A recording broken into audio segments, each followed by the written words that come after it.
रहमान रहीम। मेरे प्यारे दोस्तों, इस वक्त असीं मौजूद हाँ उस्ताद बाऊ हनीफ मुगल साहब उन्हां दी छत ते मौजूद हाँ। माशाअल्लाह तुहानूं सिर्फ ना दो कबूतर शौक करान लगे हाँ। यह उस्ताद सदीक वाले कबूतर ने माशाअल्लाह जी, बाज़ कबूतर ने छापदार जिन्हों का रिजल्ट माशाअल्लाह बहुत अच्छा है। यह भाई बाबर साहब ने चक रमदास तो आए ने, बाऊ की छत पर माशाअल्लाह बैठे ने। बड़े प्यारी उन्होंने प्यारे शौक के साथी ने बाऊ हनीफ मुगल साहब ने, जोड़े कि अपने ग्रुप उस्ताद सदीक दे सरपरस्त आला ने। यह भाई बाबर साहब ने हाफजाबाद तो तशरीफ लियाए ने।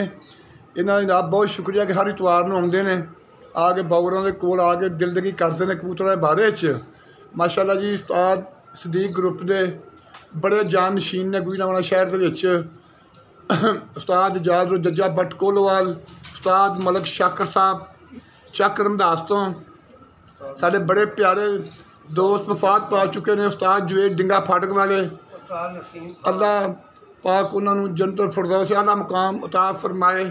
इन्हों के ग्रुप के उस्ताद सदीक ग्रुप के सदर ने उस्ताद नसीम खां पहलवान ने, जोड़े माशाअल्लाह जी इमनाबाद के वो जरा मौजूद नहीं आए थे।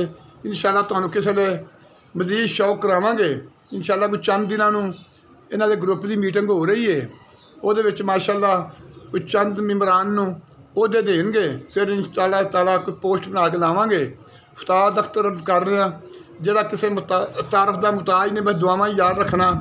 आ बाउरी ने कबूतर दिखाओ जी, बाउर जी लो जी अपना कबूतर देखो माशाअल्लाह जी, अख देखो जी माशाअल्लाह जी, यह देखो माशाअल्लाह जी चिट्टी अख माशाअल्लाह। देखो कैसा कबूतर मोहरा, बहुत अच्छा कबूतर है माशाअल्लाह जी, ब्रीडर कबूतर है। यह पल्ला देखो माशाअल्लाह, पल्ला भी बहुत लाजवाब माशाअल्लाह जी, क्या बात है जी, बहुत अच्छा कबूतर है जी। आ देखो माशाअल्लाह जी बहुत वधिया जी। यह तुम दूसरा कबूतर दिखाने लगे माशाअल्लाह।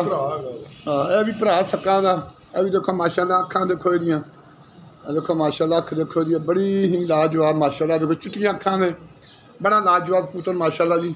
अल्लाह पाक इन्होंने कबूतरों तंदुरुस्ती अता फरमाए, तो इन्होंने मालकों भी सेहत तंदुरुस्ती दे। ठीक है जनाब, उस्ताद अख्तर अर्ज कर रहे ओके, अल्लाह हाफ़िज़ जी।